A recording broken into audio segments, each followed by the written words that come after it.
This is exactly right.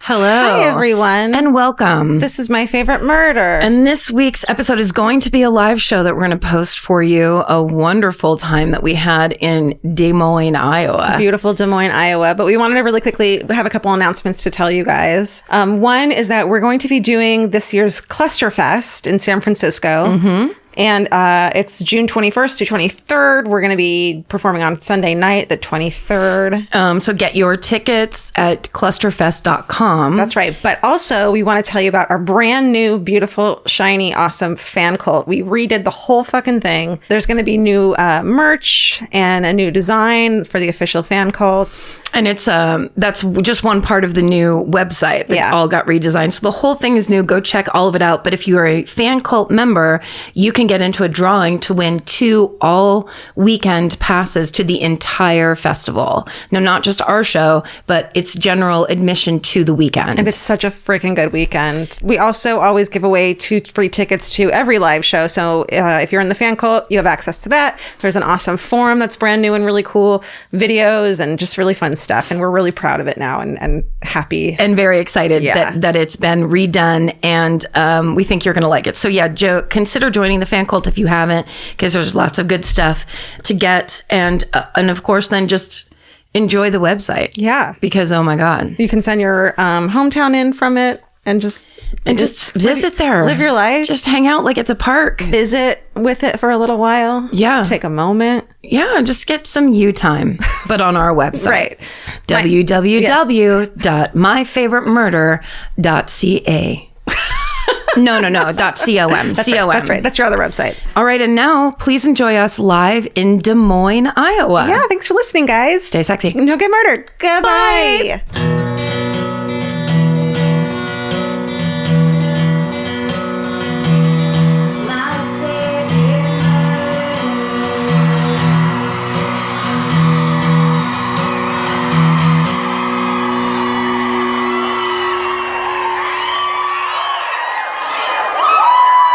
What's up, Des Moines?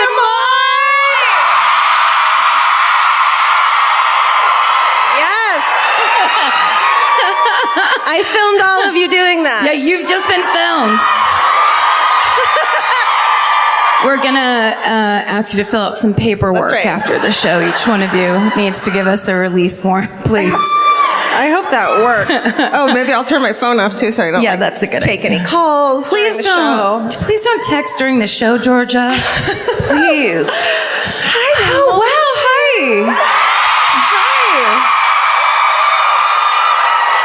Hi. We have finally come to you, Des Moines. Yes.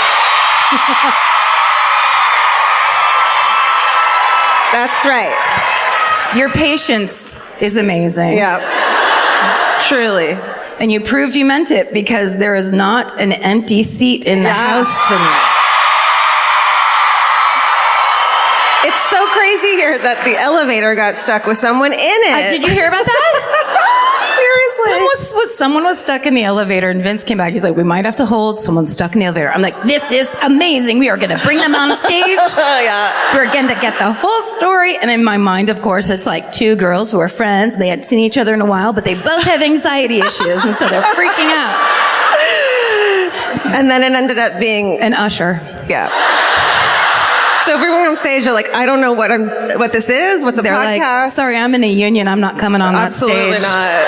Get out of here. I don't know how to do your show for you, lady. I'm not a fan. I just got the night off. Yep. Because of this situation. I thought I'd just hang out in this elevator the whole time. You guys busted me. And you got a new dress for the occasion. Oh, everybody.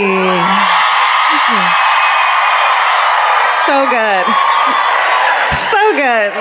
It's such a good dress. I can't believe it. We went to Donna's dress shop as we were leaving Kansas City over on 39th Street. Don't be mad. Don't be mad. We had to fit it in before we left. And it got so quiet. I'd like to talk to you about the importance of fashion. No, but I usually it's George's time, and then I kind of go around going, maybe there's a purse that'll fit me, because that's how it is with the old vintage clothes. and the ladies with the tits and the asses. They don't, right? Usually you have to wait, and you have to go into what I like to call the Italian widows section. See what you can find over there. But Donna's Dress Shop not only has vintage stuff, but then also kind of modern stuff based on vintage. So I was like, check this shit out. The only thing is this, I don't think I ever worn a plunging neckline to this degree before. Thank you. It's a lot of plunge. There's a lot of tits happening. For those of you listening at home, haha, you're not here and you don't get to see it. It's just for me and Georgia in Des Moines. So. Yeah. Last time you did that, we were in Vegas and you had a dress on that was really plunging. That was a plunger from the Gap. And then didn't a woman pat you on the tits? Yeah, do you want to do a quick reenactment? Sure. You'd think that then I would stop wearing dresses like that, but I thought that's why you weren't wearing that one. No. I wasn't wearing that one because for some reason the shape of it, and I maybe this is just kind of a longer dress or like a more elongating, but that one literally, it looked like my tits were trying to choke me to death. They were way up here. Anyway, so at the meet and greet, it was literally the first group of people that came through, and it was like a group of 5, and we're all kind of like, "Hi, nice to meet you." Da, da, da, da. And I was on the outside, so everybody was kind of coming and talking to Georgia I don't know who first. I'm playing, and I don't know what I'm doing. Okay, you can be yourself. Okay. And at first, you're talking to the people and greeting, and I'm over here on this side waiting for everyone to get down to my area. And then the first lady who came to my area was like broke away from the group. She was real fun. She was from Ibiza, and she thinks we should go to Ibiza someday. Ibiza. Do a show. Go to Ibiza. We're definitely going to go to Ibiza. She was like, "Oh my God, look at your boobies." And I was like, I do all the time. They're not that interesting to me. Snorted. I understand it's fresh for other people. And then she goes like this, we'll put our microphones on because she literally went like this. "Oh my God, I touched your boobies." She patted your boobies. For real. Kind of light. I think I may have done it too heavy kind of hurt. It was, sorry. That's okay. But it was like it was very odd. It wasn't sexual in any way. It was almost like, look, I found these 2 small beach balls. I know why. Because she, like me, was a small-titted girl, and when she saw big boobies, all she can think of is, what's that like? It doesn't understand that they're like, it's a thing. What's that like? You know, you don't ever think of them sexually because they're just there. But also she wasn't, it was very objectifying because she wasn't even talking to me. It was like she was yelling to her friends, like, "I'm touching her boobies." Or I'm like, "You're looking at me, lady. No. Isn't this what we're fighting against every day? What are you doing, lady?" Listen, I'm not trying to fucking justify her creepy, weird actions because I would never do that. But still, look.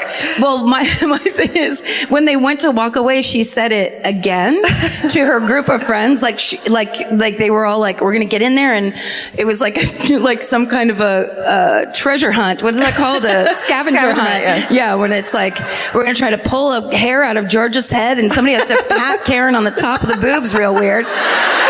She said it one more time, and I looked at the man that was with them, who actually looked very embarrassed, and I go, "Some would call it assault." Anyway, who's next?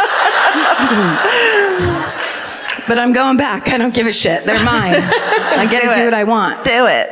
The only sad thing is there's no pockets in this dress, which I know. Look, I'll have them professionally sewn in by an Italian tailor, and it'll be fine. Tailor. Tailor in Ibiza. I'll send it away. They do great tailoring there. That's right. But, however, oh yeah, girl. Don't you worry about a thing. I took care of it. What are you singing? Don't you worry about a thing. Oh, okay. Like someone's got pockets on this stage, so you don't have to worry about it. Don't worry, I'm covering for Karen today. It's nice. Yeah. It's great. She has a knife for me in there somewhere.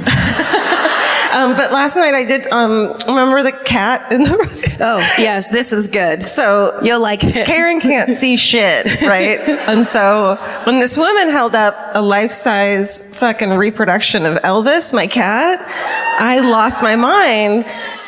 And I thought it was a real cat, so... Until later, when I told her, like later. Yeah.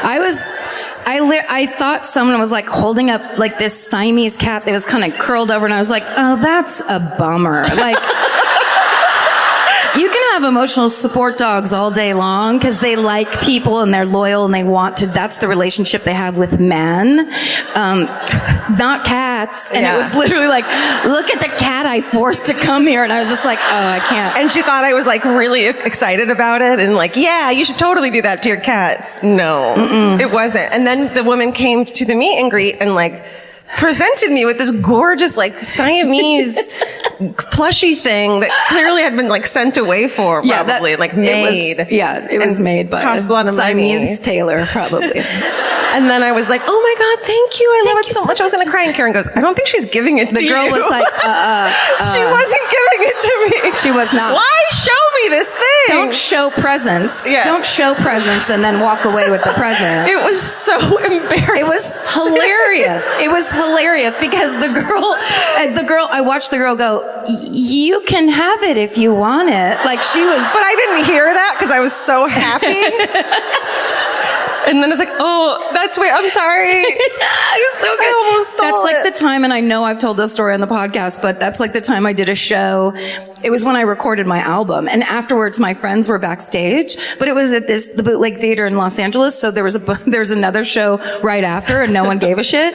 And so I was kind of like standing in the green room being congratulated by my friends, and then this girl walks in with a bouquet of Mylar balloons, and it was I had no idea I was going to have this reaction, because I didn't think I cared about balloons that much, but I was like, oh my God, thank you. And I almost started crying. Oh. And the girl goes, these are mine. And like walked to the other side of the Oh. It's like a little kick in the dick just for fun. So embarrassing. Yeah, that's how I felt. Yeah. I almost started crying holding the sign. He's like, I'm going to hold this forever. It's my stuffed animal. It's yours. Okay, I'm sorry. Yeah. You keep that. I'm an adult. That's yours, and I'll get my own balloons. I have a real cat. Yeah. I don't need it. I have the real one at home. Yeah. I'm going to go talk about him. Yeah. My nose is okay. But we're very excited. Were those your Kleenexes? Yeah. We drove here today, and what was very exciting to come into Iowa and immediately see 3 competing fireworks stores. Yeah. Pyro Town, Rocket City, and fucking Let's Light Everything on Fireville, I think is what they were called. Yeah. Right? What if they're owned by like 3 siblings across who hate each other? Yes. Oh, those are my fireworks. This is our new FX series. Yeah. Called fucking Rocket Town. One of them serves barbecue. Like, what's going on? That was exciting. You guys are living the fucking dream out here. Every day is 4th of July. What more does one want in life? What took us so long? Jesus. Yeah. If you had sent one email that said we have 3 competing fireworks warehouses with barbecue. Near a freeway, we would have been like, okay, let's call United right now. Get on a flight. Promo code murder. That's right. Oh, by the way, this is my favorite murder. Oh, the podcast. Yes. Thank you. Thanks.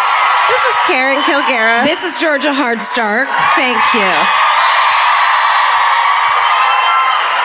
Steven's not here. He's not here. I know. We like to go up and then down with the cheers. That's what good storytelling is. It's highs and then very low lows. Mm-hmm. That's right. Yeah, but he's listening. He's the first one that hears all of these live shows. He takes them immediately, and he goes into what I picture as the corner of his apartment, and then just pulls on his mustache for like an hour and 40 minutes and listens to every word we say. That's right. So he's with us in spirit always. Yeah. Even though legally he's not allowed to be in Iowa ever again. That's right. He's wanted by the law. Yeah. Fireworks situation. Oh, you should have seen. That mustache didn't grow back for months, you guys. It was sad. They told him fireworks and dinosaurs do not mix. And he was like, fuck you, I don't care. Yeah, he can't. He can't mess around anymore because Steven is now the head engineer of the Exactly Right podcast network. We made him sign a fucking contract and everything. We made him sign a do not disclose release form or whatever those things are called. Do not release all the shit that we make you take out when you're recording us and we don't know the mics are on. We've had a talk with Steven where we're like, we know you have everything there is to ruin us. We know you have that on a chip somewhere that you're saving in your mustache. Yeah. Squirreling all the good stuff away. I bet you he has his mustache mic'd constantly. He's wired for fucking sound at all times. I bet you're right. Oh, Steven. God damn it. He didn't even do anything. Leave it. Leave it.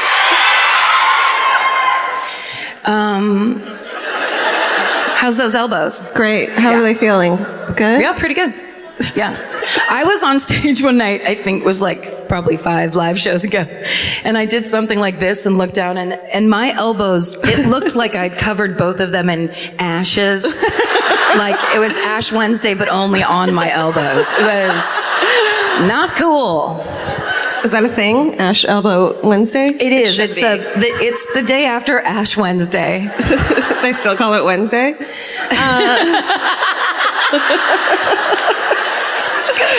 Good one. I don't know. Should we sit down? Oh, yeah. Thanks. Yes, this is the kind I like. These are good. Yeah. I was going to say elbow rests. That's not what they are. Yeah, arm rests. Ash Wednesday elbow rests. These make all the difference, guys. Yeah. Ooh. We're going to put out a line of chairs someday. That's next, everybody. That's our next thing. Furniture. Chairs you can stand on and adjust. Nice. Oh, my phone's still here. Oh. Should we call someone? Yeah, let's call Steven. Do you want to? Yes. Oh my God. Oh, what if he's like, how's your diarrhea? But no, because remember, I texted Steven, literally Vince came and said, it's time to go. And then I went, oh shit, I need to ask Steven one question. So let's see if I can get the answer, because he didn't answer in time. Can I hear it? Well, we'll just explain what's going on. Okay. FaceTime. Oh. No FaceTime. They can spy on you. No. Are you a child? We're doing it. FaceTime. Whatever. Calling him. Speaker. Be cool. Hi, Steven. Steven. Steven. Hi. Your best friends are here. Oh my gosh, all my friends. Did you get? Karen wants to know her answer. But not in detail. Just give me a yes or no. No. Okay, great. Thank you. Cool. Thank you, Steven. But Steven, is there a caveat to the no, like maybe once or in a small amount before? I think in a hometown. Okay, that's enough. Oh, do you think someone did your murder that you're doing tonight? Yes.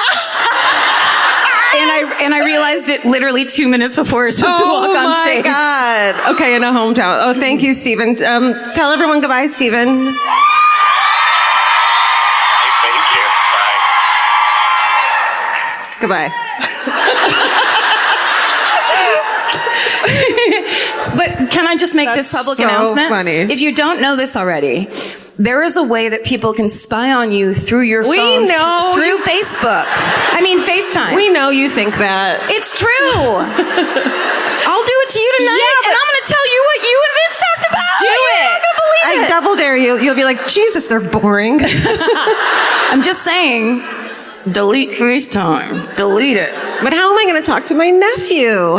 But how am I going to get Amazon to just suggest things for me to buy if they're not spying on me at all times? Uh-oh. It goes all the way to the top. This is government. So your murder hasn't been done maybe in a hometown? Probably not haven't been done. Maybe. Odds are no. Gotta hope. Great. That's hilarious. All right. Oh, this is a true crime comedy podcast. We have to make this...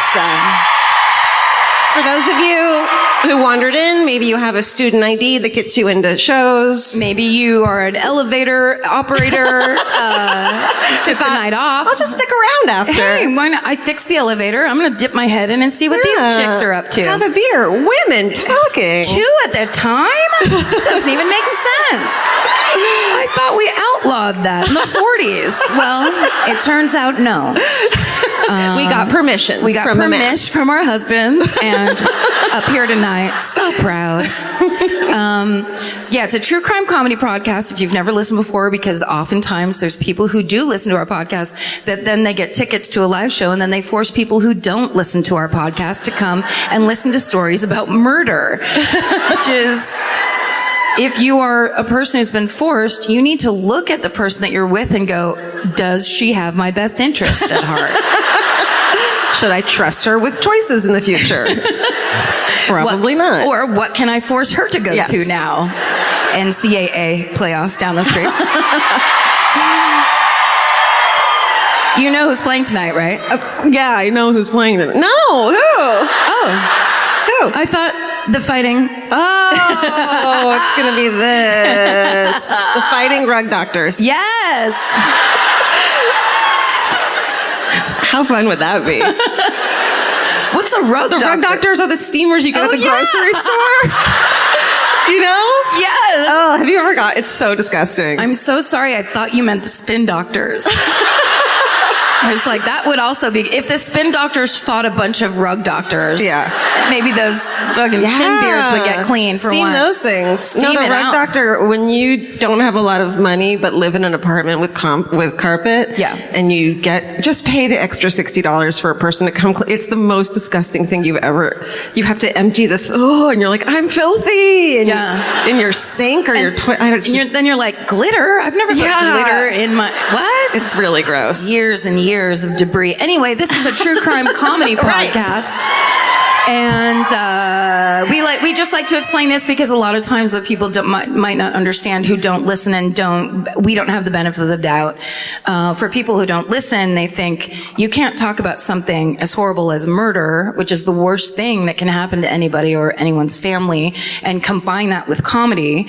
That's disrespectful and it's offensive and I hate you and I'm going to write an email about you, which we understand. It's although reactive, it is a natural reaction to this. And what we would like to tell you is that George and I have both been obsessed with true crime since we were little kids. It's creepy. Sadly. Yeah. And we were feral. And so we do love and follow and are obsessed with true crime and the stories about them. But then we also, personality-wise, we're just both two funny people who like to express ourselves through comedy and as a coping mechanism to get through this total piece of shit called life. So if that offends you or that bothers you or that's something that's against your religion, we invite you to get the fuck out right now. Yeah. And if you're mad about that, last night we made those people stand up. The people who hadn't heard of it before. So consider yourself lucky for just... Yeah, we made the drag-along stand up, which was super rude because a lot of people were just like, what? Do you do this? Am I going to have water dumped on my head? But there was one guy that just shot straight up. Proud of it. Like, I'm not here for this at all. Yeah. Do I get to be excused? Yeah. What do I get? Drink tickets or something? Please help me. Help me through this. Yeah. We can't help you. With America's #1 meal kit, HelloFresh, you'll get easy, seasonal recipes and pre-measured ingredients delivered right to your door. All you have to do is cook and enjoy. HelloFresh makes cooking delicious meals at home a reality. From step-by-step recipes to pre-measured ingredients, you'll have everything you need to get a wow-worthy dinner on the table in about 30 minutes. Say goodbye to endless grocery store trips and takeout. HelloFresh has you covered.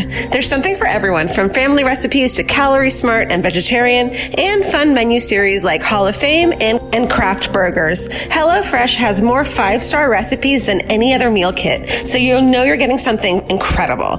HelloFresh is flexible and it fits your lifestyle. Easily change your delivery days, food preferences, and skip a week whenever you need. Break out of your dinnerette and make deliciousness part of every week with HelloFresh. I love that even though HelloFresh is super easy and they make it really basic and like straightforward, you still feel like you're cooking this like incredible home cooked dinner. And that makes me feel good about myself. And that instead of just ordering takeout, I'm actually making something and preparing something at home. And that just, it feels good. So for $80 off your first month of HelloFresh, go to HelloFresh.com/murder80 and enter murder80. It's like receiving 8 meals for free only at HelloFresh.com/murder80, promo code murder80. Go buy. Oh, wait. Am I first? You are. Great. You look like you were getting ready to go. No, I like to touch paper. Okay. I'm first. Yay. Thanks. Y'all, this shit's fucked up. This is the murder of Dustin Weedy. Ooh. I don't know anymore. Maybe we need to make everyone be silent whether or not they know it. Good luck. It's just weird. Okay. Make them be silent. All right. Here we go. At 21 years old, our friend, this fucking chick, Tracy Richter, she's from Chicago. She's living in Denver, Colorado. She's studying radiology, whatever. She meets a dude and marries him named John Pittman. He's a med student at Northwestern. The screaming. Banshees. Okay. You can't criticize if it's You're off right. the top of my head. You're right. I know it's hacky, but it's the first thing that came out. I get it. Give me another chance. I will. There's going to be more colleges tonight. Oh, great. Everywhere. Great. Okay, he's in residency to become a plastic surgeon. They have a baby, and they moved to Virginia. Okay, sorry. They have a baby, but he's becoming a plastic surgeon, so he's fucking gone all the time, like 120 hours a week. He's out of the house. So he's never home. But then he starts noticing strange charges showing up on their credit card. And he finds out that Tracy's leaving their newborn home with babysitters all the time when he's gone too. Man. No judgments. No judgments. I would never do it. So whatever you want to do with a newborn is up to you. You wouldn't do the first part. Yeah. Do your thing. Just get it done. Yeah. Doesn't sound easy. Keep them alive. That's all that matters. So he does what any trusting husband does and hires a private investigator to follow her around. Right. Which is just the foundation of a good marriage, I feel like. It's good to get support in your marriage. Yeah. Through photographs or videotape, whatever it takes. Right. And of course, finds out she's having a shit ton of affairs. You know. A couple? I think so. It says it's like a spate of affairs. Okay. Which, who knows what that means. You know. What if it means 0? She was having less than 100 affairs. Well, how many? We'll never know. Yeah. Let me show you a picture of her. Here we go. Oh. Watch it. Just watch your mouth. So she's kind of hot, you know. Are you mad at them? Yeah, I'm mad at them a little bit right now. Leave us tits girls alone. Oh. There's nothing we can do. They're just there all the fucking time, taking up space. Wait, you can't take them off when you go to bed? No. Oh. That sucks. I'm sorry. That's all right. So, in 1992, Tracy, is now 27, and he knows she's cheating on him, but they work it out. They're having an argument at one point, and she does what any natural trusting wife would do, and pulls a gun on him and fires at him. What? In the home? Uh-huh. Oh my God. You put the ketchup back wrong. I don't know. Yeah. You know, and then you fire. Yeah. Because that meant she had it in her pocket. Or maybe she was like, I'm going to be right back. And then brought it out. She's like, pause this argument. Yeah. I need to do something rational. So he calls the cops. She's charged with discharging a firearm during an argument, which is a thing. Is it really? And pleads no contest. And in return, she receives a probated sentence. Is that probation? It is. No, that's... Okay. I'm a lawyer. Here's the thing. I don't know, but if you say it like that, then it absolutely is. Okay. Yes, it is. That's what it is. Yeah, Georgia. We all know. God. So he shockingly files for a divorce. Okay. Can you believe it? Yes. And before it's finalized in 1996, Tracy then, during their divorce, accuses John of sexually abusing their 5-year-old son. Oh, no. He's not, FYI. A judge dismisses the case for lack of evidence, and Tracy moves back to her hometown of Chicago with her son. So do you think it was a case of she's trying to hurt him the worst way possible? Well, wait till you hear more about her. I'll stop asking questions and listen. You tell me after you hear about what this person's like. Okay. So she moves back to Chicago. She goes on online dating. She, does the old, it's like the late 90s, so that's got to be a ugly time. That's Craigslist shit. Yeah. No. Do you need a dresser drawer or a one-night stand? Come on over. Do you need a nightstand or a one-night stand? However, she meets a fucking businessman in Australia. They talk online for a couple months. He comes to visit to meet her, and 18 days later, they get married. As normal people do all the time. Quick red flag.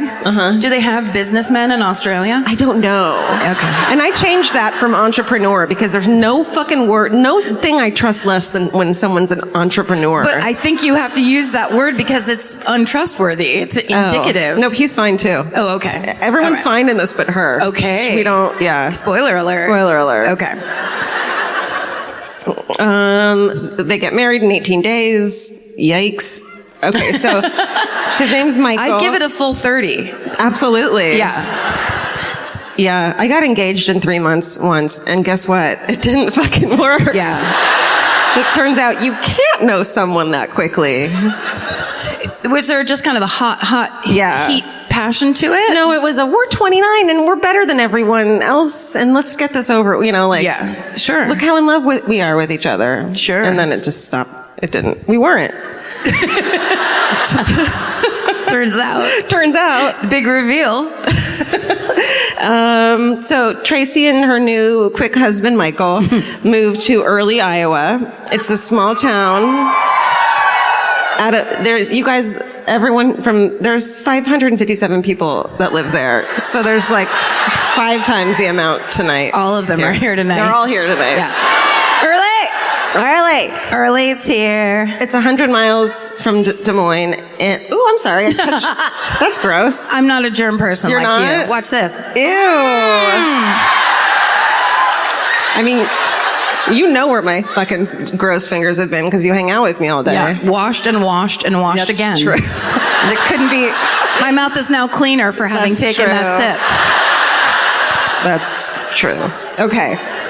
They moved to Early, as I said. They have 2 children. Oh, let me show you a picture of them. Why am I going for my telephone? This thing.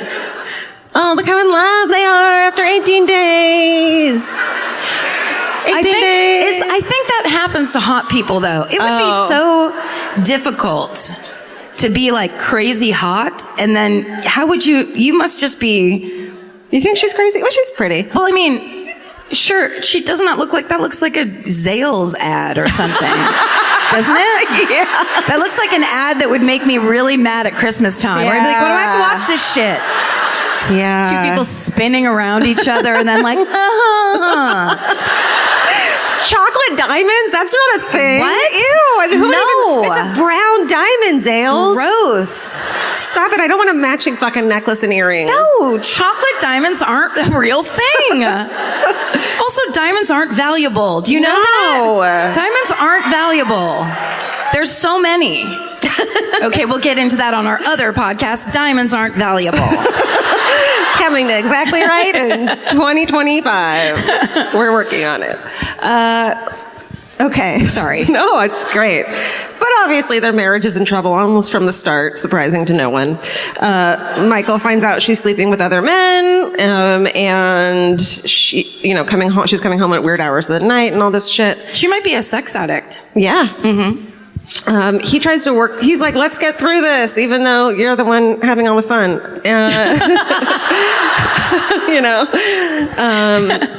But she has an unpredictable temper and violent outbursts, hence shooting at her ex-fucking husband at one time. Yep. I wonder if the gun's back here on those one like cop straps back here. Yeah. Or maybe it's like a cute little one in her sock. Oh, an ankle gun. Yeah. Those are the cutest. So cute.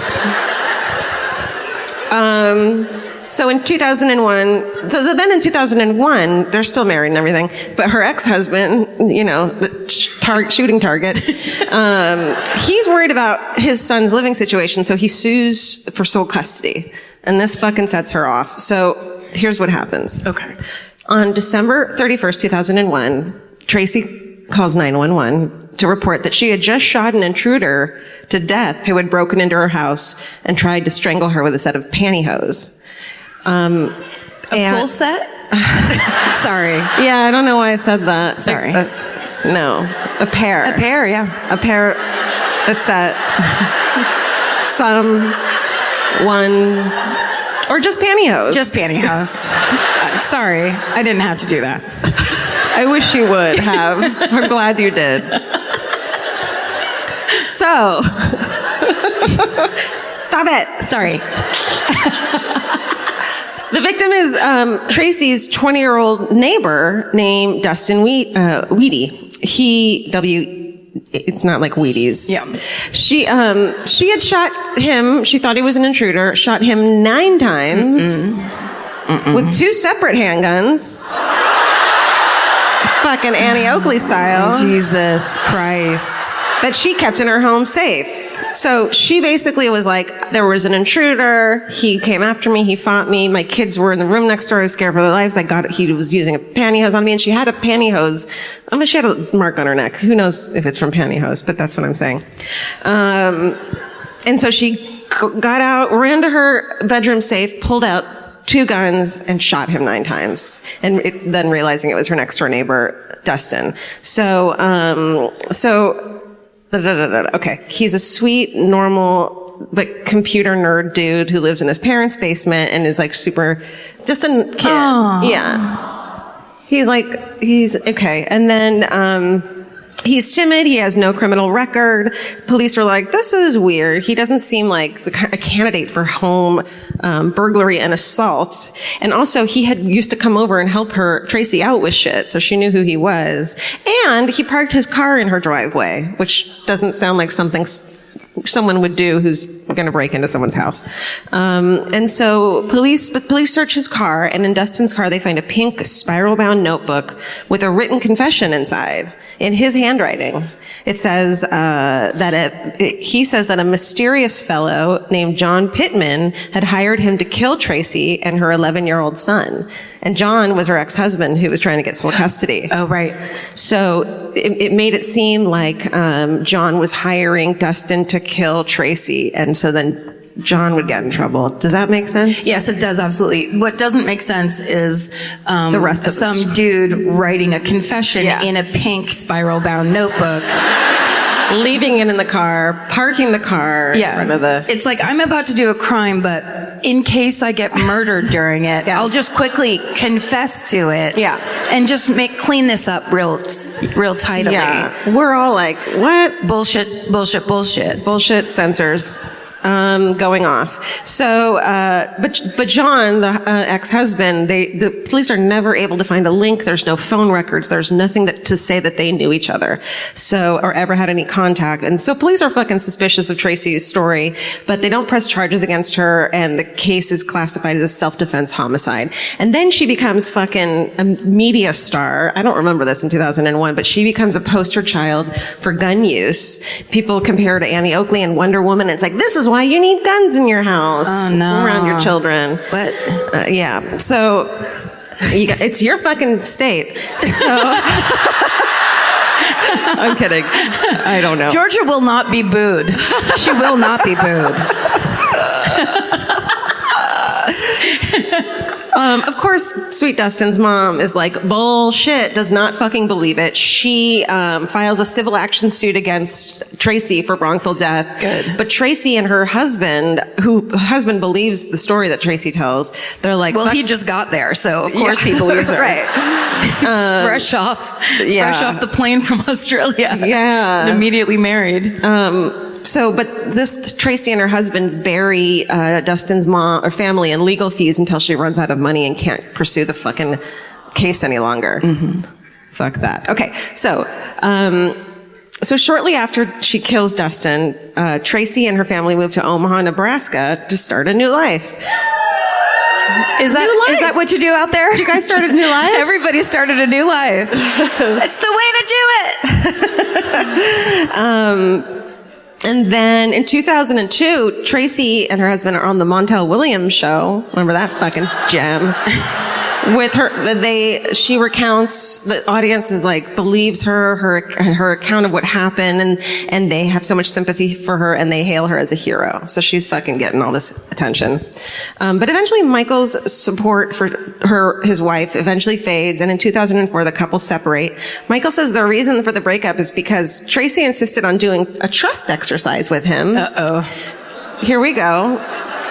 Is it fall backwards off a log or whatever? People do at business meetings? No, it's business not. Business camp or whatever it is? They might do this, but this might be I haven't been to a business camp in a long time, so this might be the new thing. She would roll him in a sheet and drug him with a sleeping pill. What? And partially suffocate him with a plastic bag. Do you trust me? No. Yeah. Jesus. Yeah. He's like, crikey, mate. She's like, this is how Americans do it, I swear. Shit. Haven't you ever been to, you're a businessman, haven't you ever been to a business camp? This is how business works. Yeah. Entrepreneur. And Tracy, to get back at him, she tells the police that Michael was part of the husband's conspiracy to kill her. So like both her ex-husbands are in on it. That's what she tells them. Sure, lump them all in together. Yeah, and I think the detectives were like, lady. Yep. Sure. So Michael leaves town without his kids, moves back to Finland. He says he doesn't want to make the kids go through that divorce thing, but I'm like, they're fine. You should stick around, dude. Can I ask a question? Yeah. When did Finland come into play? Sorry. I don't know, but it's on my paper, so it's part of the story now. He's all Australians. If they kind of punk out in America, straight to Finland. You don't get to go back to Australia. No, you can't go. Australia is really against divorce. No, they're not. They're all Catholic. Yeah. He marries another woman he meets on the internet. Goodbye. Oh, and she was probably Finnish. That explains it. I'm sure that one went great. Okay. So while living in Nebraska, Tracy has more run-ins with the law. In 2009, she's convicted of welfare fraud and is sentenced to probation. But then in 2010, 10 fucking years after the murder of Dustin Weedy, Ben Smith, the new Sac County prosecutor, takes office. And he's like, what's up? Let's do this. They love Ben Smith here. He's amazing. And DCI Special Agent Trent Valletta, he's like, yo, I've been following this fucking crazy ass case forever. Now that there's a new prosecutor in town, can we do this? And Ben Smith's like, hell yeah, let's do this. Then they go to the yard house. That is word for word, by the way. So Smith looks over the evidence and he's like, let's do a new investigation. And he uncovers a federal warrant on Tracy for falsifying information in a passport application, which is like, what do you fucking say you're 5'2" when you're really 5'1"? Like, I don't get that. Why would you lie on a passport? And how bad could the lie be that you'd get in trouble for it? Like, is your weight on your passport? I don't know. Yeah. Is it? I don't know. I don't either. That's how I would go down. Yeah, truly. Like, what? Yes, I am. What? Look, I'm not 5'5" in real life, but I'm so close that I might as well be, and my driver's license says so. And another conviction in Iowa for perjury on a driver's license application. What are these lies about? I can see fine. I don't need glasses. No, I swear to God, I'll donate my liver. I swear to God. Liar. So with that, they're able to subpoena her hard drive, and they find fucking crazy violent porn and snuff films on it, which is bananas. And they also discover that in between her two husbands, Tracy had seduced an oral surgeon in Chicago. She was like, hey, literally, hey, let's get high on your laughing gas and have sex. And as any fucking dentist would, I don't know. It's like, great. Yeah. He's like, I do that anyway. Yeah. So it'd be great if somebody else was here with me. That's right. Thank you. Yeah. Join me. Look, we love dentists. We support them. Everything. But they're pervs, and you know it. You know it. Yeah. Send your emails to myfavouritemurder@gmail. Care of Georgia. So of course she blackmails him, and with photos and threatens to sue him for sexual assault charges, and she has him sign documents that she ultimately uses for check fraud. So she just totally blackmails the dude. The dentist is later exonerated, but like loses his practice and shit. Jesus. So they find out on her, delete your hard drives. I don't know, is that a thing? Guys. Throw it into Lake Michigan. Yeah. No, don't. I'm not trying to tell people how to get away with snuff film porn. Okay. That would be a whole different podcast. A forensic ballistics expert determines that Dustin had been shot 3 times in the back. And that was the first shot. So, of course, this contradicts Tracy's claim of self-defense. And they find a woman who Tracy had told about the pink notebook that they found the confession in, but that hadn't been released to the public. So she shouldn't have known about that. You know what I'm saying? Yes. So they're like, great. And they arrest her and charge her with first-degree murder. So, yeah. I just like the idea that a piece of evidence in this trial is going to be a Lisa Frank notebook. I just wish I was there. Yeah. Do you recognize this unicorn with a rainbow behind it and a cat? Somehow also there's a cat. I rest my case. I rest my case, Your Honor. May I approach the bench with a Lisa Frank notebook so we can write down the boys we like's names and then figure out if we're going to live in a shack, a mansion, a house, or... Yes, fortune teller. 11 kids? Why?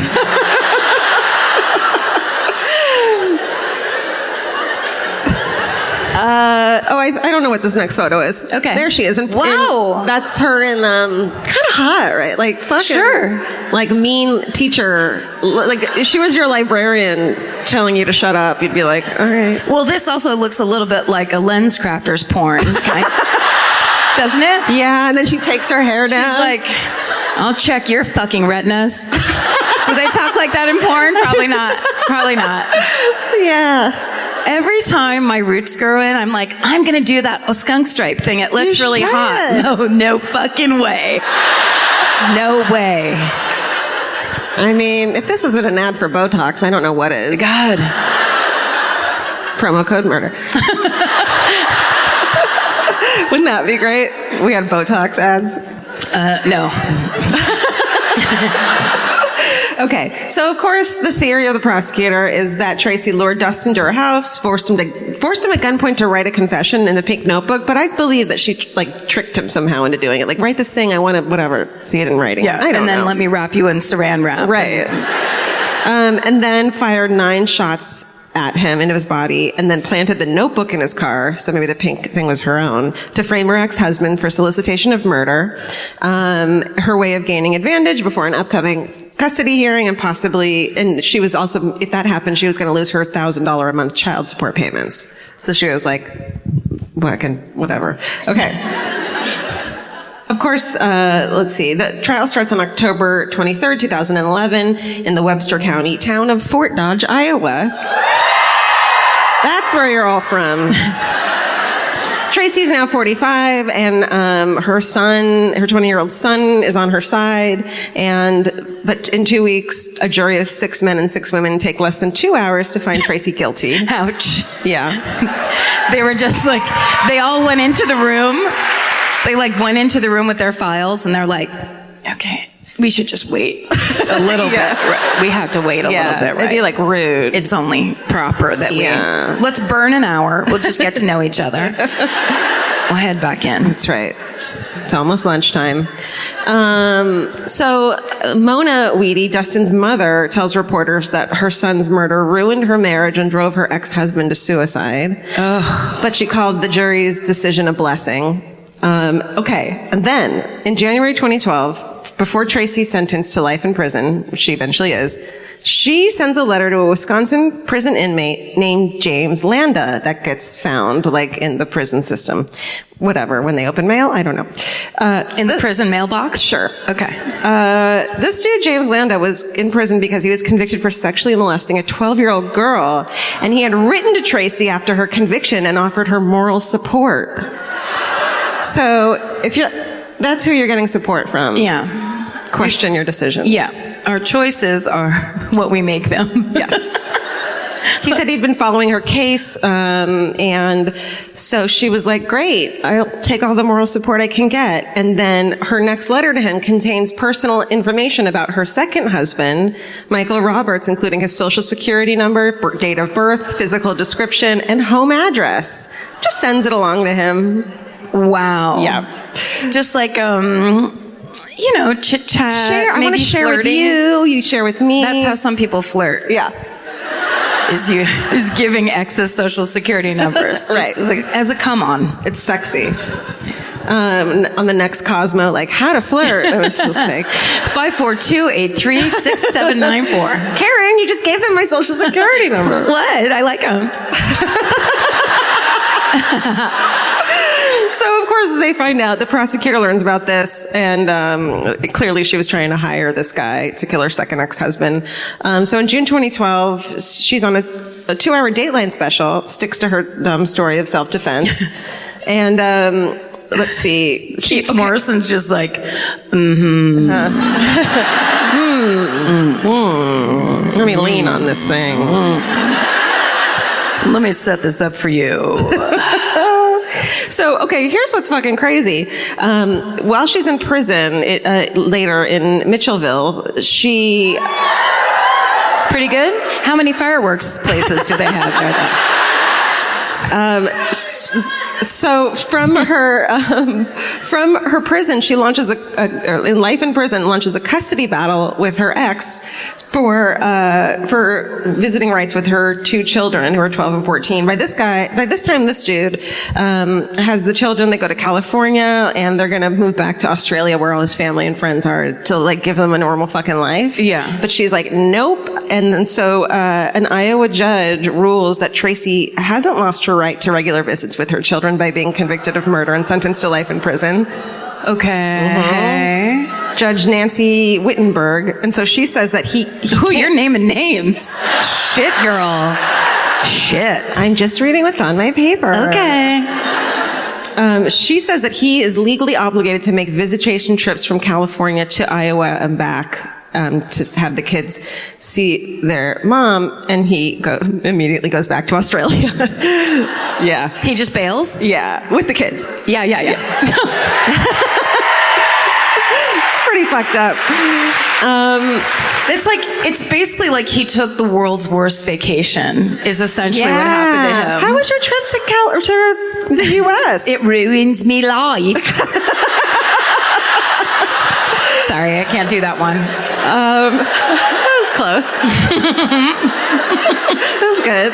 You're like a British popper or something. That was like your chimney sweep. Beatles head injury accent. That's what that was. Yeah.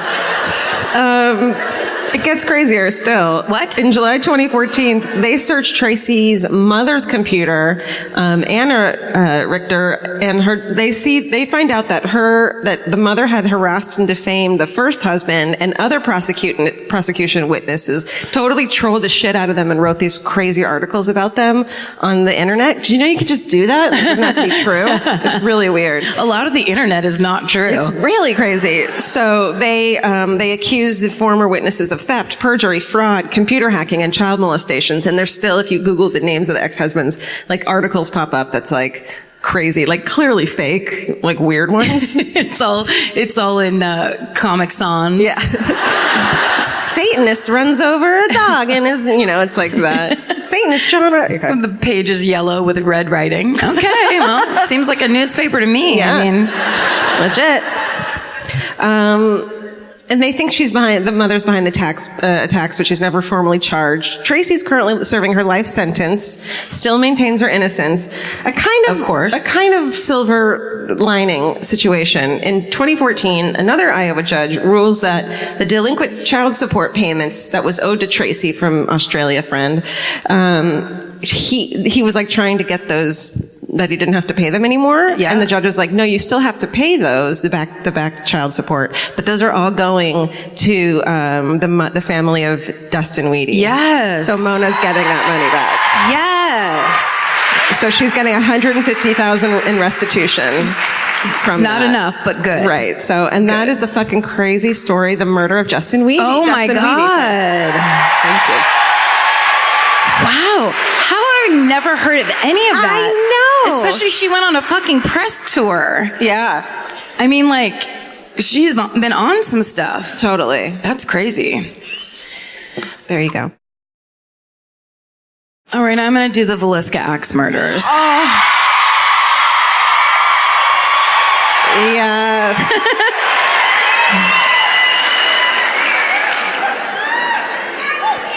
Not only because it's one of the most famous cold cases in American history, as you all know, but because now this actually reminds me a lot of when I was in London and I decided to do Jack the Ripper, and then as I started to do it, I got the cold sweats, and I was like, why would I do the most famous and involved murder in the place where it happened, filled with the experts about that murder? But I got through that, so this should be fine. And apparently Steven says I haven't done it before, so we're fine. Okay. So I got most of this information. Their website's called iowacoldcases.org, villiscaiowa.com, and this really interesting one, wikipedia.gov. Love it. God, it's good. Oh, truly. So many links. So we are in Villisca, Iowa. It's 1912. The 1910 census reports that the population there is 2,032. Okay. So it's a cozy little town. And it's Monday, June 10th, 1912. Now, this event that we're about to talk about, they had a Children's Day program at the Villisca Presbyterian Church. Mm-hmm. And so, they have a day off work. Is that what happened? Well, it's summertime. Okay. But, I looked at, because on some websites it says it happened Sunday. They say it's Sunday the 9th. Mm-hmm. There's something about that, but I was assured by several different people that this is, it's Monday the 10th. So look, you can have church events on Mondays. And, it's probably really popular to book your church on Sunday. So you can't, nobody cares about the Children's Day. God loves you 7 days a week, Karen. Especially in the summer when the kids aren't in school. Yeah. Okay. Monday, June 10th. 1912. Okay, so they're presenting a Children's Day program. Basically, the children come and they do skits and they sing songs, and it's show-off night for the Lord, is what I like to call it. Well, that's what this podcast is, too. That's exactly right. I didn't do that on purpose. It's getting really problematic. I didn't know how much I used that phrase until we named our podcast network that, and now it looks like I'm like the corniest. That's exactly right. Ding, TMC. Give me 25 cents. It's so lame. Okay. I like to imagine in 1912, in a town like Villisca that has 2,000 people in it, even the Children's Day program at the Presbyterian Church was like the hot ticket that night. You know what I mean?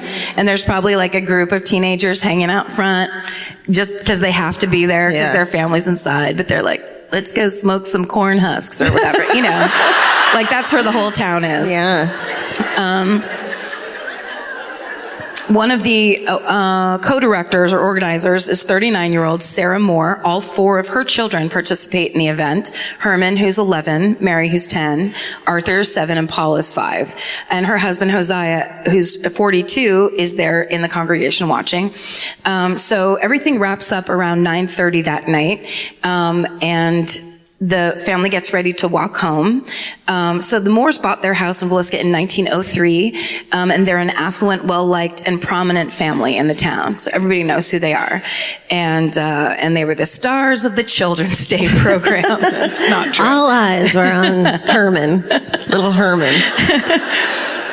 It's very hard for me. I definitely wouldn't do it on this one, but like last night I did another historical one, and I already have like a problem with embellishment. And it's like in the historical ones, that's all I want to do is just be like, she woke up fresh and new one morning. And it's just like, no, none of this is in a book. It's all conjecture. But how did she wake up? She'll never know. She stretched her arms all the way to the sky. No, there's no proof that happened.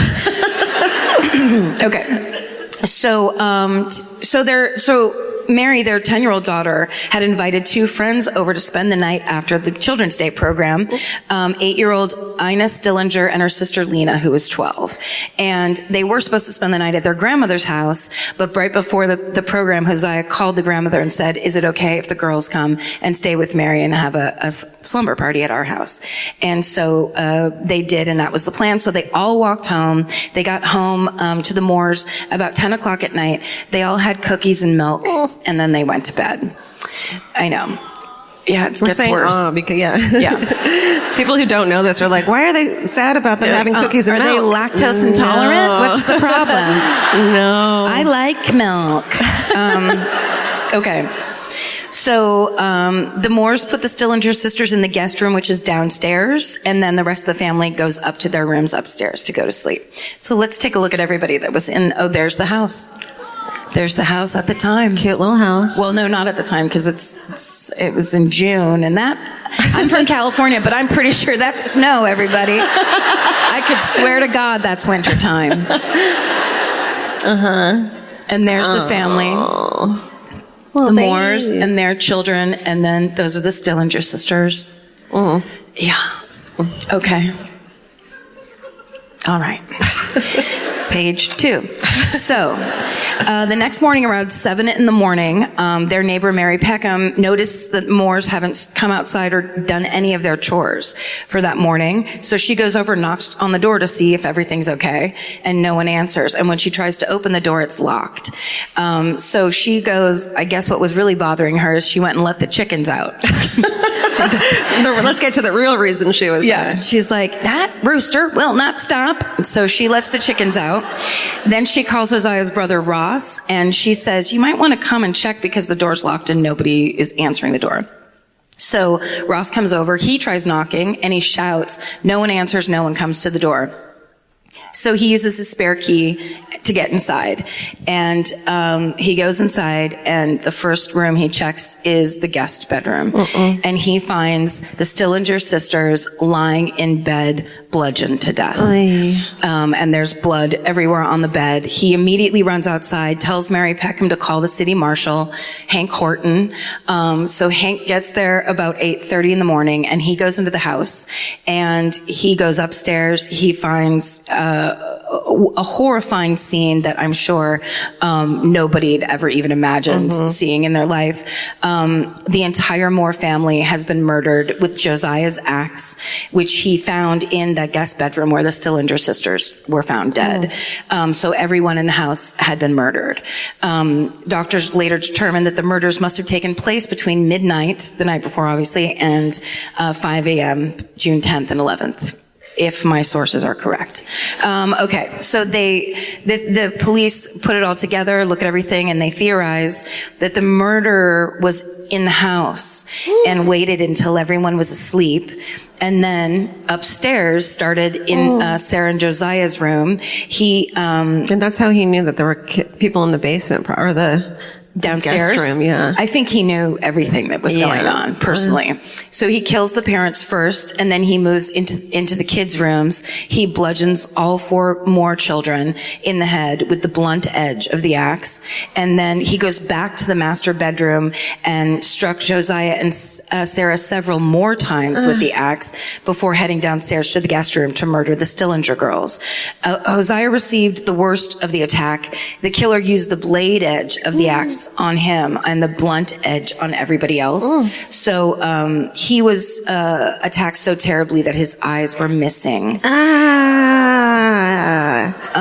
So investigators believe that everyone was asleep when the attack started, except for Lena Stillinger, which would make sense because everybody upstairs was being killed. So can you imagine? Those little girls were downstairs. Lena wakes up hearing noises, and she had defensive wounds on her arms.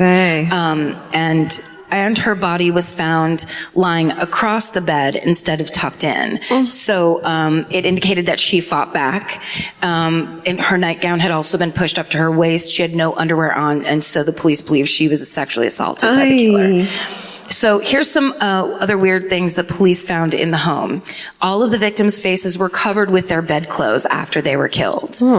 The curtains were drawn on every window except for two, the ones that didn't have curtains, and those ones were covered with pieces of the Moore's clothing. As well as all the mirrors in the house, they were all covered, and the glass entry doors, and clothing was used to cover the phone. And on one of the websites, someone pointed out, they put a picture of the style of phone that the Moores had in their house, which was the old, hello. Giant fucking box. This thing, but with the two bells and the thing you talk into, and it kind of looks like a face. And the person on that website theorized that they were covering, the murderer was covering all faces. And so he kind of looked at the phone, and that was like a face too. The mirror thing is so creepy, like not even wanting to see your own face. Right. That's so creepy. Yeah. We have a face issue here. Okay. For sure. Okay, then investigators find a 4-pound piece of slab bacon leaning against the wall next to the partially cleaned axe that was found in the guest bedroom, in the Stillingers' room. And the bacon was covered with a dish towel. What? So maybe he saw some faces in the bacon. But there was just one bacon slab. One slab of bacon in the room, but there was also another one in the icebox. So he didn't take both. What the fuck? Yeah. Guys, someone has to solve this. Wait, it's not solved? No. Well, shit. Oh, shit. That's what I said by the most famous cold case. Anyway. Oh, right. I wasn't. You don't listen to mine? I gotta be honest with you. Come on! I was listening to yours almost the whole time. Then I was also thinking, this is it's too much. I need a stitch right there. Yeah. If anyone has a sewing kit, we'll talk later. Okay. All right. There was also a plate of uneaten food and a bowl of bloody water on the kitchen table. A kerosene lamp was found at the foot of both Sarah and Uzziah's bed, at the foot of the bed in the guest room where the Stillinger sisters were killed, and the chimneys of both of those lamps were off. So you know those old-fashioned lamps that have the big glass thing? So that's a chimney. That's off. Oh, I get it. They're both sitting. Okay, good. Because it's not, he didn't dismantle the chimney in the house. Got it. It's a chimney of that lamp. There were gouge marks in the ceiling where the fucking murderer he swung the axe so violently that he hit the ceiling. I hate when they do that. That's in a couple stories of stuff like that, and it's just like, that sucks. Because that brings it into a Texas Chainsaw Massacre area where you're just like, I can't, this is a raving lunatic with a fucking axe in a house with a family and children. I just wanted to underline that for you if no one understood what was happening. So then they go into the attic and they find 2 cigarette butts that had been smoked in the attic. That's where he was hanging out. That's where he was fucking hiding. Now, there are theories that because there are 2 cigarettes, that must mean there were 2 killers who were waiting up there. Someone can smoke 2 cigarettes. Hello, that's what I said. Is that legal? Was that legal in 1912? In the 90s, when I was on diet pills, I could smoke 32 cigarettes. At once. Like that guy in the Guinness World Record thing where you just smoke them all at once.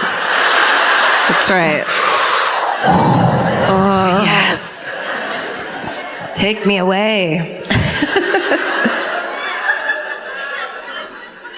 So I think, anyway, we'll talk about that after. The local druggist came to the house. So obviously, everyone, it's a tiny town. Everyone's like, what happened? Mm-hmm. People start gathering around. The neighbors start gathering. And then people are like, a crowd? What? If Children's Day's over, there's nothing else to do. Yeah. Let's go see what this crowd's about. Do they let them in? Come on in the house. Oh, yes, they do. Of course they do. Of course they do. Over 100 people walked through the Moore's house before the National motherfucking Guard got there. And they were like, cordon everything what off. are you doing? You guys. What I like is that the local druggist showed up with his camera and people were like, you get the fuck out of here, you disgusting monster. He's disgusting. They're Well- like, I'm trying to tromp through this house. You're like standing, stomping. Yeah, people literally toured the house with the dead bodies in it before those people came. At like the National Guard, the Villisca National Guard. They showed up and they cordoned that shit off. I just like that the druggist was right. It's like someone should be taking pictures of every single room. He was 40 years early. Sorry, buddy. Yeah. Okay. So I want to make sure I didn't miss any pictures. This, of course, hits the press the next day, and it is huge and crazy. We have to talk about that should be pulled down a little bit so you can see the headline. What's the headline? I don't know. We gotta fix this. I'm sure it's Something holy identity fucking of shit. small. It's holy shit. It starts with holy shit. Something. Yeah. Okay. Yeah. All right. I was like, I'm looking at it like I'm going to read the article. Karen, don't read on stage. It's not polite. This story was so huge, it bumped the sinking of the Titanic off the front page. Fuck you, Titanic. That's right. Oh my God. So, of course, no one knows who did it. No one. No suspects. Like off the top of anyone's head. No, they don't have any enemies. It's a lovely young family. So the authorities start to look into who's a stranger or new in town, and to see if they could be a potential suspect. So the first suspect they came up with was a man named S.A. Andy Sawyer. And that's because about 6 a.m. on the day the Moore family was discovered, Andy Sawyer approaches a bridge foreman in Burlington and asks for a job. And the foreman needed the help, so he hires Sawyer. But as the day wears on and the time, he was there for a couple days, the rest of the foreman and the rest of the crew notice that Sawyer behaves a little bit oddly. Mostly keeps to himself, but then when he does speak, it's about the axe murders and whether or not anyone's been apprehended. Nope, he did it. He did. It was him. Right? Just put a little check mark by that guy. And that night he sleeps with an axe next to him, making everybody else real uncomfortable. That's a bad night of sleep for those guys. He's like, well, night, I'm just gonna... You guys think they caught anybody with that axe murder? Oh. And they're like, I don't want to sleep next to Andy. Someone switch with me? So another day on the job, the foreman walks up. He's behind Sawyer, so Sawyer doesn't see him. And he spots Sawyer rubbing his head with both hands and then suddenly jumping up and saying to no one, I will cut your goddamn heads off. And then he just starts swinging his axe at dirt piles in front of him. What? Yeah. And then he got fired, I hope? Well, in a little bit, but first... That's not enough? That's warning number 2? They had to build this bridge. This Sawyer tells the foreman after a couple days later, or whenever, maybe hours, I'm not sure, that he was in Villisca the day of the murders, had heard about them, but fled town because he was afraid he'd be taken in as a suspect. That was the straw that broke the camel's back. That's when the foreman turned Sawyer into the sheriff. So Sawyer's taken into custody on June 18th, 1912. So the foreman's son would later testify that while the work crew was traveling through Villisca for the job, Sawyer showed him the getaway path of the Moore's family murderer. Oh no. He was like, look over there, JR.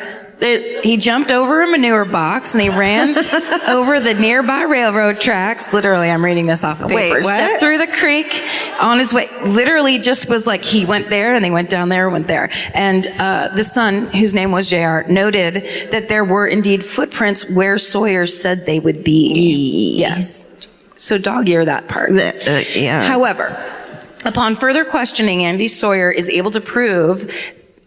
I bolded this town name because I meant to ask someone backstage how you pronounce it. Osceola. Osceola. I said it first. Osceola. I said it before you. I already knew, and I said it before you. Osceola. Sola. Osola. Ohio. Osceola. I got it on my 7th try. Damn. I mean, bolded. Yeah. You gotta be sure to ask when they go backstage. Gotta take the time. But no, I had to just keep putting on mascara. Okay. Sawyer's able to prove that he was an Osceola on the night of the murders. Well, don't be condescending about it. Jesus. Because he was arrested for vagrancy there, and the sheriff there confirms the story, so they have to let him go. Fucking put him in the clink. He did it. When police, I put interesting note, when the police bring bloodhounds in to track the murderer's scent, those dogs led police across the railroad tracks and through the creek, exactly like Andy Sawyer said. Okay. The next suspect is a fan favorite. You don't need another one. That guy did it. Oh, there's a couple. Okay. Reverend Kelly. Reverend George Kelly. Let's take a look. He's a traveling minister. That's a trustworthy face if I've ever seen one. He looks like a cartoon of a light bulb, doesn't he? I'm going to tell you how to save energy. Oh, no. When was the last, how long can you just wear gel in your hair before you have to wash it out? Oh, back then? Yeah. You never had to wash it out. And how many days in back then times? Never. Never times. Okay. He did it, for sure. Yes.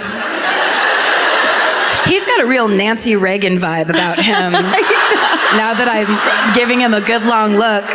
If Nancy Reagan would just wear a tweed suit every once in a while. Smart. Okay, so Reverend Kelly, of course, he does the thing where he shows a very strong interest in the case. He claims to know a lot of the details of the case. I mean, it's all of us here. And true. That's true. We're being so judgmental. He likes the crime. He wanted to know the details. He's interested. What a creep. Disgusting and sinful. He's a reverend, though. Someone stands up. I'm a reverend. He writes a bunch of letters to the investigators and the family of the deceased, prompting authorities to like him even more for the crime. One private investigator keeps up correspondence with Reverend Kelly, trying to extract as much information from him as possible to see if actually he's the one that did it. But because Reverend Kelly was known to have severe mental health issues, the authorities couldn't tell if he was telling the truth, if anything that he was writing or saying was true. So, and then 2 years later, in 1914, Reverend Kelly is arrested for mailing obscene material to women who were applying to be his secretary. Oh, so come on. He takes out a want ad in the paper of like, do you want to look for a wonderful reverend with a huge forehead and a great attitude?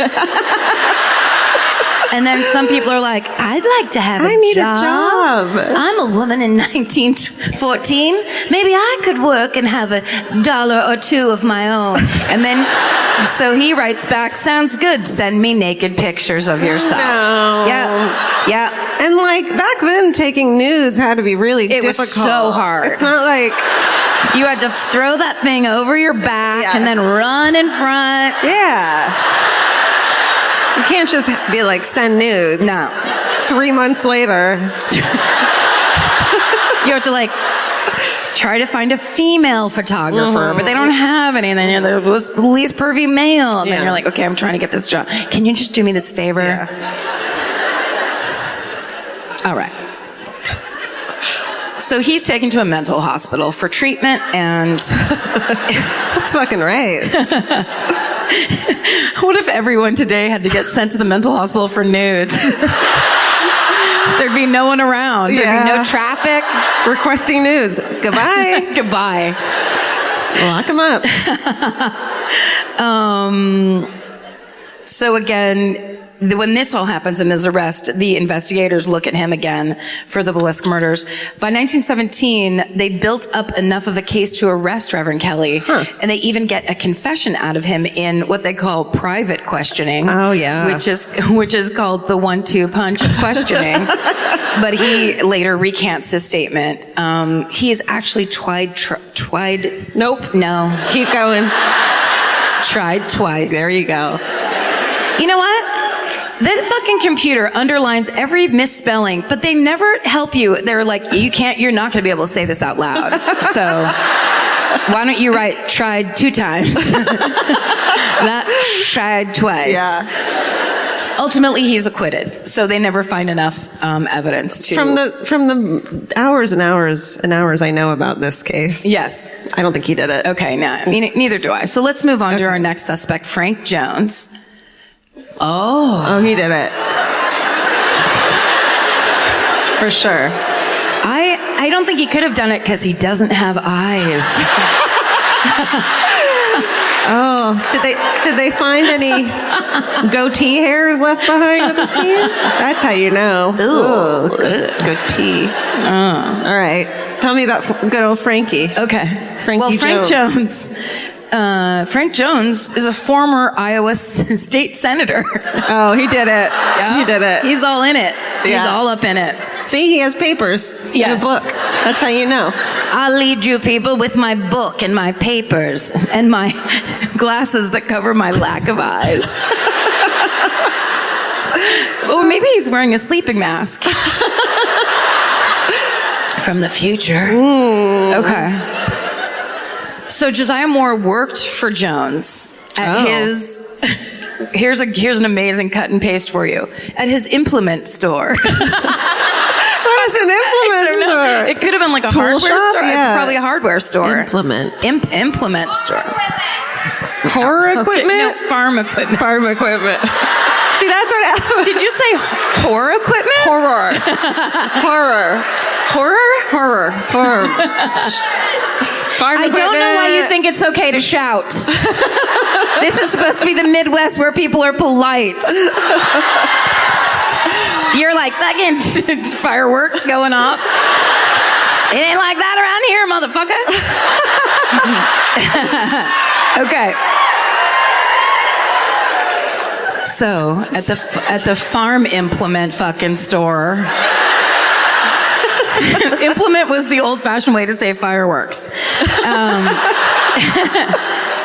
So Josiah Moore worked at his store, but he left to open his own store, drew business away from Jones. They're like, okay. Implement competition. Right?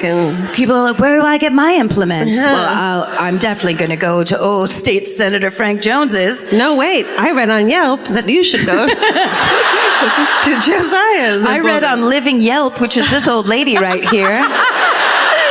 3 stars.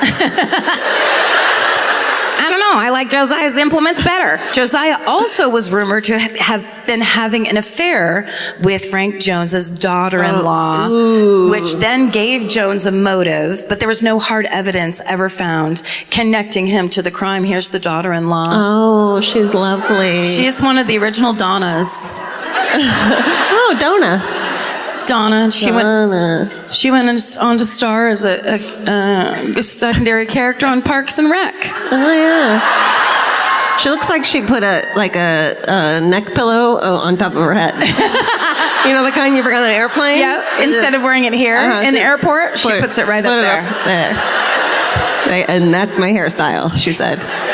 Every time we do stories from like the turn of the century and I see women's hairstyles, I'm like, I just would have never made it. You would have been one of the Makes me wanna do suffragettes who this. just had a big bun, and Yeah. then she took it down and it went to the floor. I would have been like a wild woman of the forest that just wore her hair as clothes. Be like, I'll never put it up in these your weird buns you require me to wear. And you can finally let it go gray, like you've been dying to do. That's right. The dream, living the dream. Goodbye, Donna. Okay. One other theory involving Jones is that Frank Jones hired a man named William Blackie Mansfield to murder. Ah, he did it. Oh my God, he did it. Oh my God. Now, Blackie just wanted to be the lead singer of a punk band in 1980. And so let's not be so. Yeah. Mansfield, here's why they liked this was a theory that got developed, was because Blackie Mansfield had been tied to several murders, including the murder of his own wife, his infant child, his parents-in-law, or his in-laws, as I probably should have said. His parents is implied. 2 years after the Moores were killed, he killed basically his whole family. Oh, So they were like, yeah, probably this guy did it. Detective James Newton Wilkerson of the Burns Detective Agency of Kansas City had been investigating Mansfield for his connection to other murders in the area. And he built a very convincing case against Mansfield. And in 1916, Mansfield is arrested, but he has financial records that prove that he was in Illinois when the Moore family was killed. So he's released. And They didn't have receipt, like they couldn't print up a receipt. It's just some guy saying, yep, I saw this skinhead there. yeah, but that's right. So then here's another suspect, Henry Moore. No relation to the Moore family. Several months after the Moore murders, Henry Lee Moore is convicted of murdering his own mother and grandmother with an axe. This leads authorities to believe that maybe he was involved in the Moore murders. Sure, I would have put that together myself. But there's no hard evidence. Aside from the fucking axe murdering. Aside from the axe, and aside from this picture of Henry Moore. Also, a lot of people have dreams with this face in it. Have you seen this man's face? Isn't it like just the most unnerving? Yeah. If he didn't do it, he should have done it. Oy vey. Yeah. I like how they used to put the articles together like that, where it looks like you were supposed to cut that out and use it as your own mask. Oh yeah. It's like a free Put a hole mask. here and a hole here. Yeah. And tie it fucking. You can be Henry Moore if you want to. Just 10 cents at the newspaper. I like that voice. That's a good one, right? Yeah. It's different than the 25 years guy. That's It's right. a different character. Yeah. They live in the same neighborhood. Yeah. Okay. But they haven't seen each other for 25 years. See the difference? Oh, I love it. Do you see the difference? Yeah, we see it. This one's a little and that one's a little. One guy's kind of like this, but one guy like this. And that's acting, ladies and gentlemen. Thank you. Sac State. 1 year and 3 months. Oh, I wrote on my piece of paper, the lead singer of Maroon 5 lost his mind. Traveled back in time and killed a family. Oh God. And here we thought he loved yoga. Oh, well. I mean, you can love yoga and be an axe murderer. Is that true? It's true. No. I guess. I'm not a yoga teacher or an axe murderer. Oh, good. Yeah. I'm glad for both of those things. Okay, so goodbye. With no solid evidence or leads, the Moore and Stillinger murders go cold, and they remain unsolved to this day. But it's still on the minds of many of us Americans and murderinos and Iowans. Thank God. That was the other thing on the piece of paper I didn't show to anybody before we came out here. And paranormal ghost hunters alike. Oh. Because you can spend the night in the Villisca Axe No, Murder you can House. fucking spend the night. Oh, you can. But seriously, I would do it. Would you? Yeah. Okay. Is it the same as it was? It's Same as it ever have, was? They have preserved it. Here, hold on, because I have a email from Bailey, And she tells us the subject line is a murder mystery and some paranormal activity from a Midwest teen. This is an email that a listener sent us. There was another story before this story I'm about to read you. It's a very long email because she's a teen.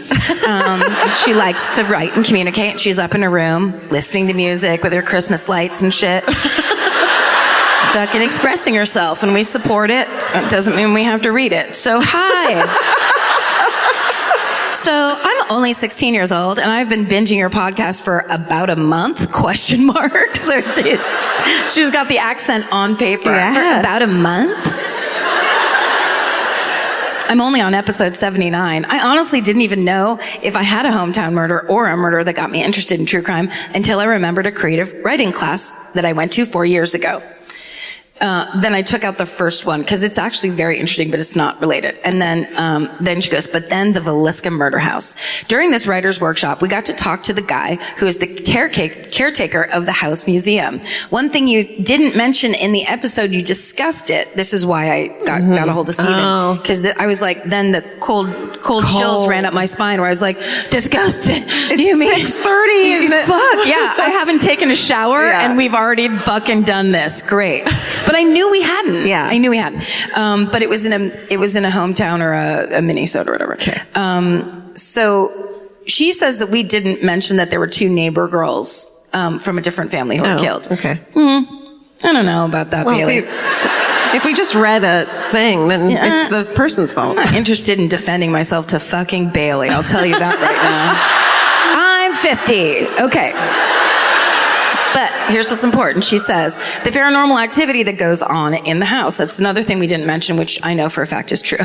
So, now personally, this is her. Now personally, I wanted to spend the night in this house since I heard about it, but it costs like $500. What? And I'm a teenager who likes to spend all her money on alcohol and weed. What?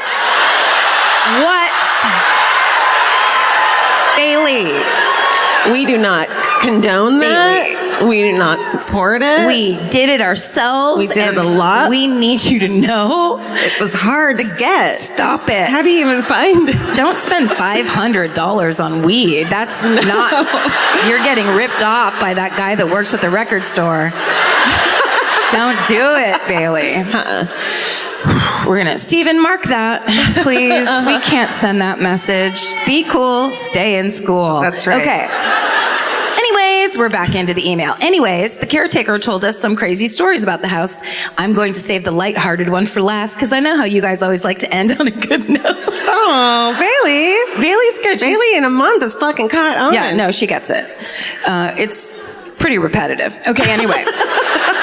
The first story is from the caretaker's experience himself. And overnight had just got finished and he was cleaning up the place when he heard some banging in the closet. He thought it was just some drunk guy. Then she put some parentheses. To be fair, who's going to spend the night there sober? Bailey, let's not do drinking comedy already. Who blacked out? Okay. He opened the door and there was a small tricycle right in the middle of the doorway. Of course, he freaked the fuck out and slammed it shut. Then he opened it again, and this time there was a motherfucking doll on the tricycle. Now, that sounds like something straight out of a movie theater to me. Yeah. Bailey, I told you to stay home.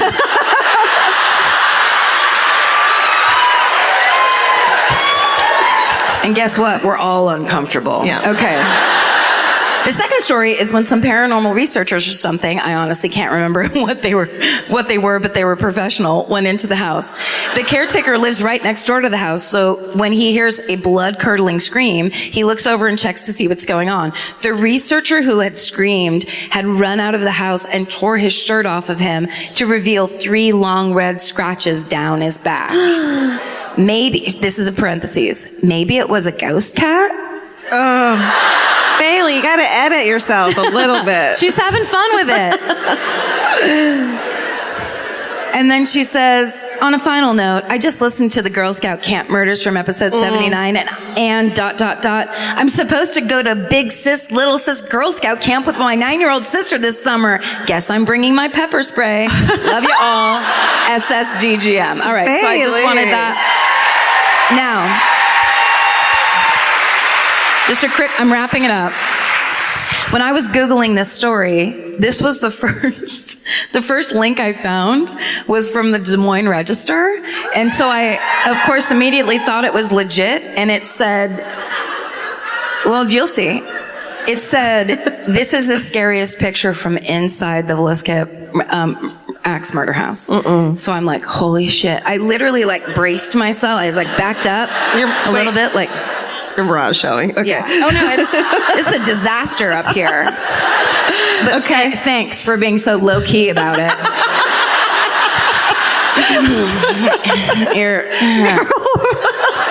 Your nipples show. I asked you to get me a pin. I can't breathe. Okay. The headline was, this is the scariest picture from inside the Villisca axe murder house. Okay. That's the attic. Is that really from there? See that chair? Okay, it says the attic of the Villisca axe murder house. This was by Brian Holgrave. So if you know Brian, you tell him he's full of shit. It says... Did you see it? If you look closely, it appears like the front leg of the chair is lifted off the floor. We just got chills. No, that's called furniture thingies. Yeah, that's called being in a shitty restaurant and you have to stick like a matchbook or a napkin under there. Every chair is like that. Yeah. Also, this house is from the turn of the century. Do you think maybe the wood might be uneven underneath the chair? Yeah. Des Moines Register, ladies and gentlemen. We call bullshit. I think they're trolling us. I think they're so fucking sick of this story. They're like, okay, here, let's us get some clicks. Yeah. We want clicks too. Yeah. Okay.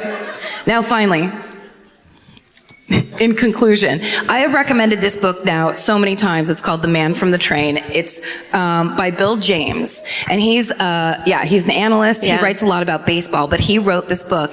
And,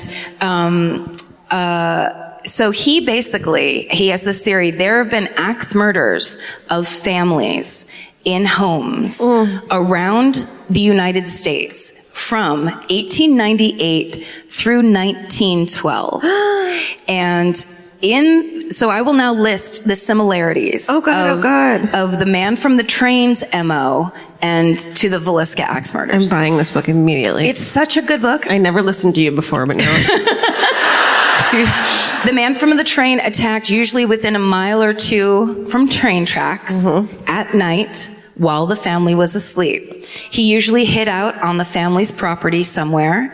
He watched the family, usually for about a day. He used an axe that he would find in the yard of the house. He always used the axe that belonged to the family. He covered all the windows.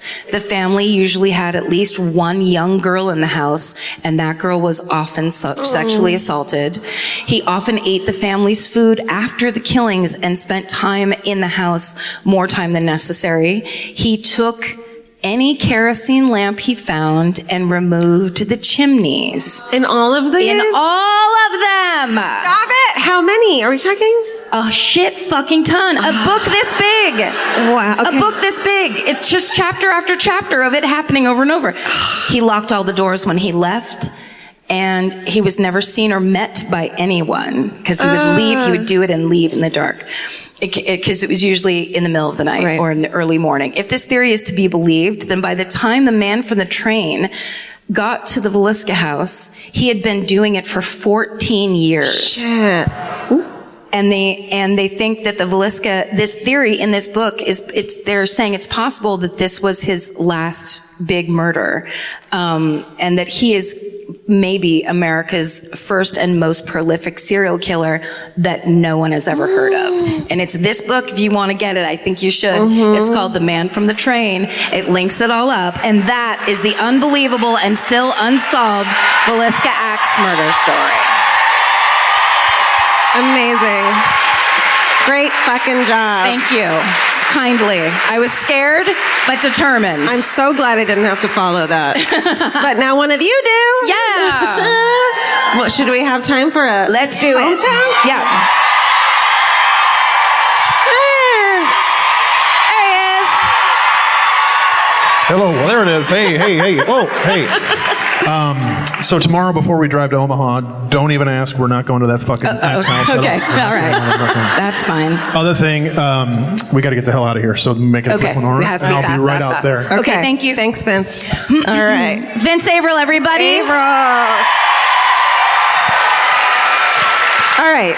So make it quick. You guys know the rules. I think you know the rules. You can't be so drunk. You can't tell your own story. It needs to be local. It needs to be local. I can't say it enough. And I don't understand the people who hear us say it needs to be local and then they fucking get on stage and they're like, I'm from fucking Kansas. What are you talking about? It needs to be fast. Tonight it really needs to be fast. Absolutely has to be fast. Okay, can we get the lights on, please? Okay. Who are you pointing at? Yeah? Okay, you better know. Yeah. You better know the girl you're pointing at, guys, or I'm blaming you. Hi, everybody. Sorry.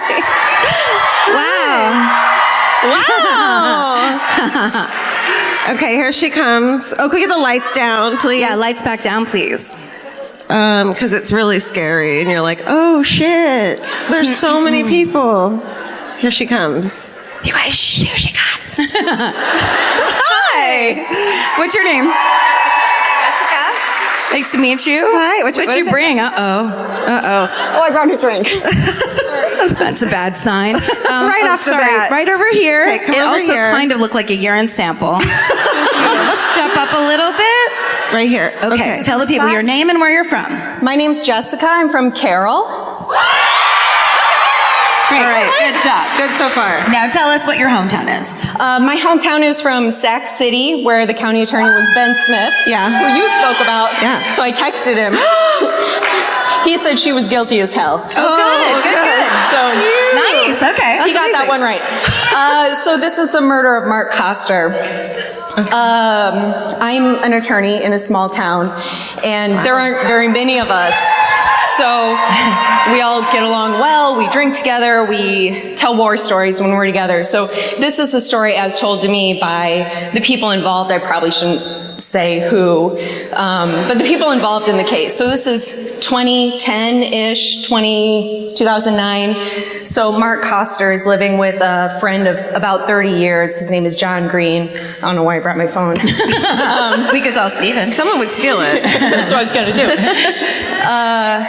John Green and Mark have been friends for about 30 years, living together for about a year. They're maybe lovers. I'm making that part up, but that's just my fan fiction. Seems like as a lawyer you should not do that. Haven't learned that lesson yet. Okay. So, Wow. So one day, John Green decides he's going to leave town, Sac City, town of about 2,000 people. Did I say that? It's important. Tiny little town. Tiny. Leave town. He's going to go back to Mississippi where he came from.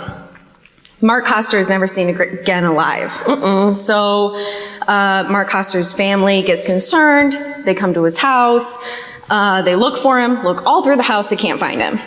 The police come, they look all through the house, can't find him. They do find a note. The note says basically, I'm leaving, goodbye, Mark Koster. Not in his handwriting. So the police are very suspicious, the family's suspicious. A year later, they actually have him declared dead. Once they're able to find John Green, he's in Florida, of course. They get a warrant for him because there's all these suspicious circumstances. He's brought back to Iowa. So he's charged with first-degree murder, and he is classic psychopath. Everyone loves him. The jailers love him. They bring him food. They bring him treats. I think they have to bring him food. I I think legally. Some weird I've thing about always rights or imagined whatever. It's like McDonald's Yeah, or something nicer. special. Yeah. Okay. Got it. Something A McRib. special like McDonald's. Yeah. So, That's how you know someone really loves you. they all love him. So 2 years after Mark Koster disappears, a new person has bought the house and they're going through the house. This is after there's been multiple searches for this guy. No. Yeah. And they go into the basement and they're lifting these boxes and they lift this hot water tank and they find the completely mummified body of Mark Koster. And I know you're from a desert, so you might not understand. Mummification does not happen in Iowa. Oh, okay. Oh, okay. Good to know. Yeah. Wet here, we're all wet all the time. Okay. So Don't be dirty. Racy. Some racy shit. So it doesn't make sense. So anyway, John Green is tried for first-degree murder. He decides to testify on his own behalf, which don't do that. No. But that's classic psychopath move, right? Yes. Yeah. But unlike a classic psychopath, he gets on the stand and he just looks like an evil person. So the jury goes back and they deliberate for 4 hours. They find him guilty of second-degree murder. And as we all remember from our criminal law class in law school, the difference is premeditation. Right. So John Green, his story is, I came home from work. Mark had made dinner. He made chicken. It was so bad that Mark came at him with a baseball bat. No. And John says, I wrestled the bat away from him. I pushed him to the ground and cut off his whatever. What is this? Windpipe. Head? Windpipe. Okay. Yeah. So Over basically chicken? the jury believed his story, that it was self-defense. Wow. So I know it's kind of a mundane murder, but the whole reason I wanted to tell it was because of the mummification. This is sort of a pro tip for you, Georgia. Okay. In case you're ever in a situation where you need to mummify a body. Me? What? Why me? All right. I would never. I mean, I would never. What John? how dare you? What John Green did is he covered the body in kitty litter. Oh. And it of course, it absorbed all the liquid and it kept the smell. That's that simple? That's horrible. That's it. Any kind of Johnny Cat? What are we using here? Store-bought? Fresh stuff. I'll get the details. Oh my God, amazing. Yes. Yes, everybody. That's how you do a hometown murder. Great job. Yes. Thank you. Don't forget your urine Get sample. that drink. You suck that down. You deserve it. Chug Oh my it. God. Only attorneys from now on. Holy shit. That was good. As soon as my she said she God. was attorney, I was like, great. We're Go done. ahead. Easy. Just talk. Easy peasy. That was incredible. This has been fucking incredible. You guys have been an amazing audience. Amazing. Thank you. The fact that we get to do this and travel and fucking just talk to you guys in person is so incredible, and we can't believe this is our lives. It's we're very, very thrilled that this many people want to watch us do that. It is.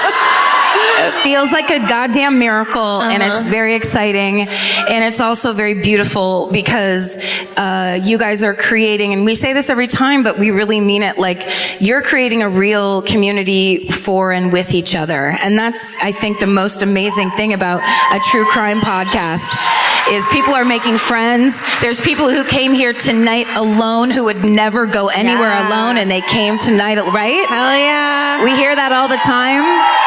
Because they know when they come here, they're going to sit next to people that they know and can talk to. And people always say that to us. When we meet them in the meet and greet, and they go, yeah, I feel like you're my friends, but you don't know me. And we're like, no, we do know you. You're just like us. And that's beautiful. Yeah, it makes thanks, us feel guys. great. Totally. Thanks. And because of all your support, we now get to do things like have our own fucking podcast network. Yeah. And a book. We got to write a book. Yeah, it's incredible. It's bananas. I can't believe this is our last. So thank you. We'll Thanks, never guys. be able to thank you enough, Nope. ever. But, you know, we can show up every once in a while and do a show for you, right? That's a start.